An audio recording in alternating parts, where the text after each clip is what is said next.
Hello साथीहरू, welcome back to my channel. अनि आज हामी चाहिँ खर काट्नको लागि खरबारीतिर जाँदैछौँ। यहाँनिर खाजा साजा बोक्योरी दिदीले चाहिँ, अनि यता दिदीले चाहिँ नानी बोक्नु भएको छ। अनि यो चाहिँ यता मेल फलेर लटरम्मै छ। अनि यहाँनिर भिरै भिरको बाटो चाहिँ हामी एकदमसँगले खाजाको तयारी गरेर ल हेर्नुहोस् यता खाजाको तयारी गरेर हामी चाहिँ जाँदैछौँ खर घाँस काट्नलाई। एउटा गाई छ तर दुःख चाहिँ धेरै गर्नुपर्छ। खेताला सेताला लाएर खर कटाउनु पर्छ। अनि बसी बसी घाँस हाल्दै घरमा बस्नुपर्छ। भोलि पर्सि सुख होस् भनेर अहिले यहाँ दुःख गर्न आँटेको। साथीहरू यस्तै छ। अहिले म खरगाँठीको भिडियो पनि तपाईँहरूलाई देखाउँछु है साथीहरू। यता चाहिँ यहाँनिर अम्लिसोको बोट पनि छ। यो चाहिँ अम्लिसो हो। यो चाहिँ बढार्ने कुच्चो कस्तो हुन्छ, कस्तोमा फल्छ भन्ने लाग्छ होला। यस्तै हो कुच्चो चाहिँ, यसरी फल्छ। अनि यो टिपेर अनि बढार्ने कुच्चो बनाउने हो। यहाँ त्यति फलेको छैन कुच्चो। अनि यस्तो भिरको बाटो हामी चाहिँ हिँडिरहेका छौँ। हाम्रो खरबारी चाहिँ साह्रै पुच्छारमा छ। अनि हामी चाहिँ धेरै हिँड्नुपर्ने हुन्छ।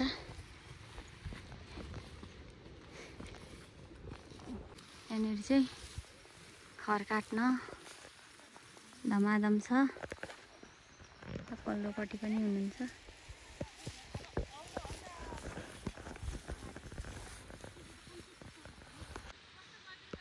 त्यहाँ पर चाहिँ खर काटिरहनु भएछ एक टिमले। धमाधम यहाँनिर चाहिँ हुनुहुन्छ 8 जना 6 जना 7 जना 8 जना हुनुहुन्छ त्यहाँनिर। अनि यतापट्टि देखिँदैन अहिले। यतापट्टि चाहिँ हुनुहुन्छ कतिजना भने 6 जना हुनुहुन्छ यतापट्टि। अनि यहाँ चाहिँ म खाजा बनाउनलाई एकदमसँगले हेर्नु चुल्हो बनाइवरी आगो बालिवरी यहाँ चाहिँ चिया पकाउँदैछु। यो डेक्चीमा चिया पकाउँदैछु। नानी चाहिँ यहाँ नानीलाई खाजा दिइसकेँ। नानी टल्ल परेर हेर्दैछु। नानीलाई चाहिँ मैले यहाँ चिउरा दिएको थिएँ खाइर अनि सरिसकेको थिएँ। अनि मेरो चाहिँ खाजाहरू यहाँ रहेको छ। अनि मैले चाहिँ यहाँ चट्टसँगले हामी पिकनिक खान्छौँ नि बारीका भित्तामा, त्यस्तै मैले चाहिँ चिया पकाउँदैछु यहाँनिर ठुलो डेक्चीमा। जम्मा 15 जनाको लागि है त साथीहरू। ल अब यस्तै छ। यसरी आगो बाल्नुपर्छ। अनि यस्तो जङ्गलको बिचमा धुवा लाउँदै बस्नुपर्छ। छोरी चाहिँ के कराई बोकेर, उसलाई मैले यहाँ दुध तताउनको लागि कराई ल्याइदिएको थिएँ। अनि दुध पनि तताएँ। अनि उसको लागि दुध चाहिँ यहाँ छ बट्टामा। मैले आधी चाहिँ अब चिया पकाएँ। यो बोतलको एक बोतलले चाहिँ मैले यहाँ चिया पकाएँ। अनि उसलाई चाहिँ त्यहाँ राखिदिएको छु एक बट्टा दुध, अहिले खान्छन् भनेर। ल है साथीहरू यस्तै छ। अनि अब आगो चाहिँ बल्दैन हतपत। चिया खानु हुँदैन नानीले। नानी कहाँ आएको छिन्? नानी कहाँ आकिन आज? घरमै? कहाँ त? यहाँ मैले यस्तो हेर्दाखेरि चाहिँ चिया रङ अलिक नपुगेर जस्तो लागिरहेछ। अलिकति चिया रङ थप्नु पर्यो साथीहरू।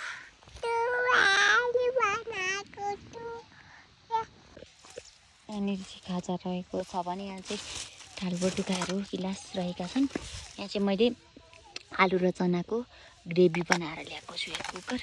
अब हेरौँ के खानुहुन्छ होइन। यहाँ चाहिँ चाउचाउ ल्याएको छु। छन् 15-20वटा चाउचाउ छन् यहाँ चाहिँ। अनि यहाँ बिस्कुट छ, एक झोला छ हिजोको। अनि एक झोला छ यतातिर बिस्कुटहरू। यता बिस्कुट पनि छ, हिजोको पनि छ एक झोला। अनि अब फेरि यहाँ के ल्याएको छु भने अरू मैले चिउरा पनि ल्याएको छु यहाँ प्लास्टिक। कसले के खानुहुन्छ थाहा छैन नि त। अनि घरदेखि नै ल्याएको बिहानै। अब त्यहाँनिर चाहिँ उभिँदै हेर्दै हुनुहुन्छ। नानी चाहिँ अब त्यसले चाहिँ चिया चाहिँ उम्लिन लागेको छ। ल साथीहरू यस्तै छ। यो माथि हेर्नु त साथीहरू मेलको बोट हो। मेल कति धेरै फलेको छ, यहाँदेखि त क्लियर देख्दो रहेछ। यति धेरै मेल फलेको छ नि, कति धेरै। ल हेर्नु है साथीहरू, चिया चाहिँ बग बग बग बग उम्लिसकेको छ। यस्तो मजाले उम्लेको छ नि। ओहो, चिया चाहिँ जाडो जाडो छ दिन, तत्तातो चिया उम्लिसकेको छ है। जाडो भन्नाले अहिलेसम्म चाहिँ घाम लागिरहेको थियो, अहिले चाहिँ च्याप्पो भएको छ र चिसो चिसो भएको छ। त्यही भएर आगोले डढाइदिन आँट्यो त छोरीले त मलाई त। ल साथीहरू यहाँनिर चाहिँ सब्जी भन्नु कि के भन्नु, यो चाहिँ यसरी चना र आलुलाई ग्रेभी बनाएको हामीले चाहिँ यसरी पाकिसकेको छ। यो चाहिँ होइन, यो चाहिँ पाकिसकेको छ। ठुलो कुकरमा पकाएको छौँ हामीले। चिया पनि उतापट्टि रेडी भइसकेको छ भनेदेखि अब यतापट्टि मैले थाल बटुकाहरू पनि रेडी राखेको छु। ल हेर्नुहोस् त, रेडी पारेको छु। अब यो थाल थोरै ल्याएछ, बटुका अलि धेरै भएछ, केही छैन होइन, ठिकै छ। थपी थपी खानुपर्छ। यस्तै छ है साथीहरू हाम्रो चाहिँ आजको खाजा नास्ता। यहाँ मैले चिउरा सबैलाई रेडी गरिसकेको छु। अब यसमा चाहिँ यो चना मटर आलुको ग्रेभी खाने जतिलाई लगाइदिने हो, नखानेलाई चाउचाउ छ, बिस्कुट छ, चिया छ, अनि के खानुहुन्छ त्यति छ। खाँदा खाँदै हुन्छ। ए ए ए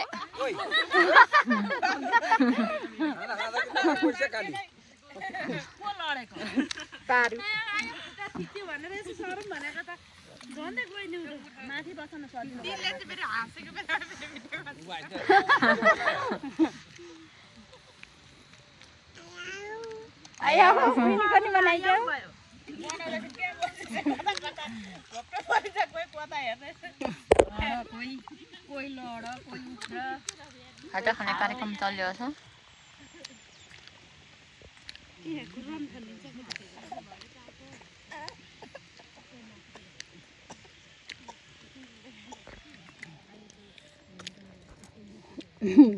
खाजा पकाएको नि खिच, पनि खिच।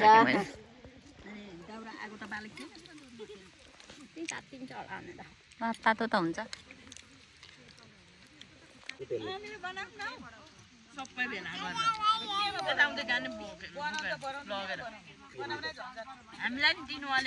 केमा पेल्नु अनि? पेचामा पोल हुन्छ क्या, तेल पेल्ने नै हो त्यसमा। तेल पेल्नु पर्ने छ। श्लोक पो भन्नुहुन्छ त ठुलो हाल त अहिले। श्लोक पो भन्नुहुन्छ अहिले, भनिदिनु त।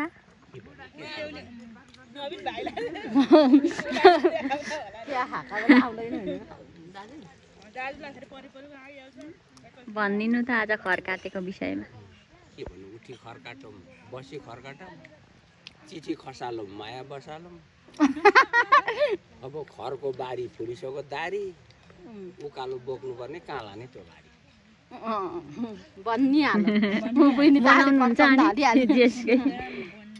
भाइरल भइरहेछन् म भिडियो त टिकटकमा सबै होइन। म चाहिँ टिकटक त बनाएको छैन कि दाजुको, अनि गोपाल भाइ चाहिँ दाजुको कस्तो राम्रो हाल्नुहुन्छ भन्नुहुन्छ मास्टर गोपाल भाइ नि। टिकटक छैन, सुरुदेखिकै भाइरल भइरहेछ। कसले बनाइदिएको बनाइदिन चाहिँ? अहिले त को छोरो मान्छे बोलिरहेको थिएँ। ए एउटा सानीमाको, एउटा सालीको हुन्छ भरे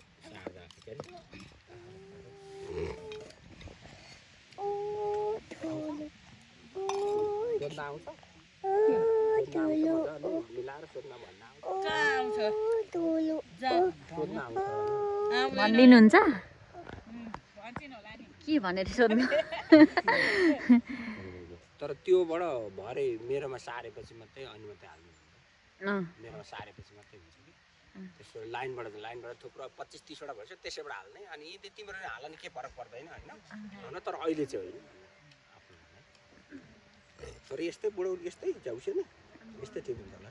काम गरेर गोठालो बेच्छ त गोठालो काम गर्ने के भनेर सोध्नु त आज ला यसरी सोद्दाखेरि बुबा भन्ने अब त्यो बुबाले एकछिन नखिच नि यता नदेखाऊ बुबा हजुर कहाँ हिँड्नु भएको यहाँ अब बाख्रा छन् उतातिर अनि यहाँ तिमीले घर काट्दै रहेछ यसो आएको नानी ए बाख्रा चराउँदै घर काटेको हेर्नुभएको ए अनि कति वर्ष पुग्नुभयो अहिले अहिले 62 वर्ष पुगे नानी ए अनि तपाईँको बाल्यकालदेखि अहिलेसम्म आउँदासम्मको केही श्लोकहरू तपाईँ त राम्रो राम्रो श्लोकहरू भन्नुहुन्छ एउटा श्लोक भनिदिनु न त दर्शकहरूले पनि सुन्नुहोस् अब के भनौँ त नानी बाल्यकालदेखि भने कोक्राइमा बित्यो त्यो बाल्य अवस्था खेल्दैमा बित्यो केटाकेटी अवस्था तरुणीमा गयो तरुण अवस्था जब वृद्ध भयो अनि काममा हुन्छ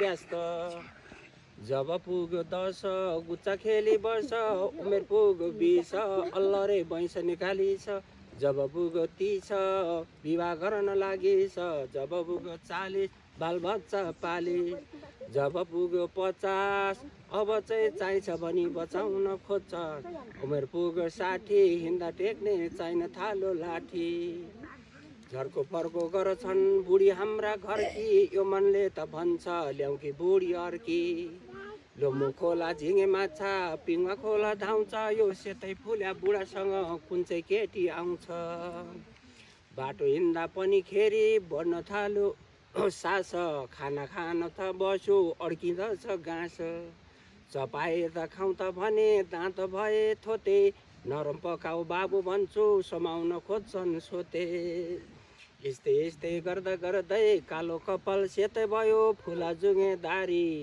उमेर मेरो 62 भयो बोक्छु ठुला घाँसको भारी छोराछोरी हुर्के बढे सबै लाखा पाखा उमेर मेरो बुढो भयो निकाल्नु छ तन्देरीको भाका निकाल्नु छ तन्देरीको भाका धन्यवाद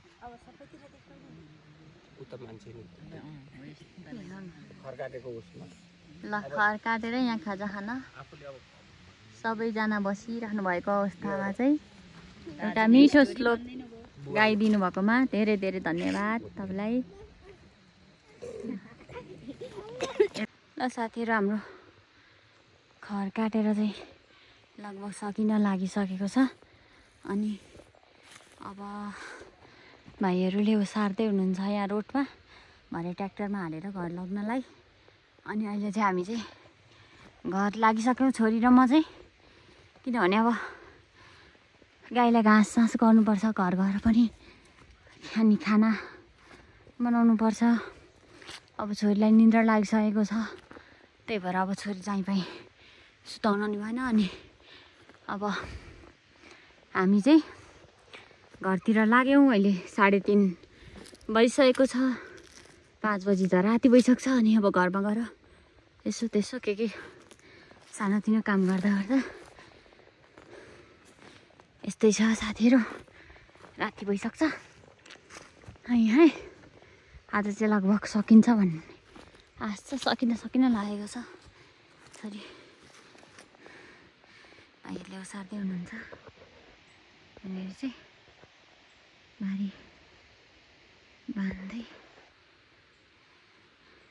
ल साथीहरू अब हामी चाहिँ लाग्यौँ घरतिर हाम्रो घर चाहिँ यहाँदेखि हेर्दाखेरि ऊ माथि देखिएको छ अनि हामी छौँ यता तलदेखि उँभो आउँदै यो पनि घरबारी नै हो तर यहाँ चाहिँ अरूकै घरबारी हो अनि काटेर सकिसक्नु भएको छ हाम्रो मात्रै बाँकी थियो त्यो पनि हामीले सकिसक्यौँ यही भएपछि ढुक्क भयो है साथीहरू अब चाहिँ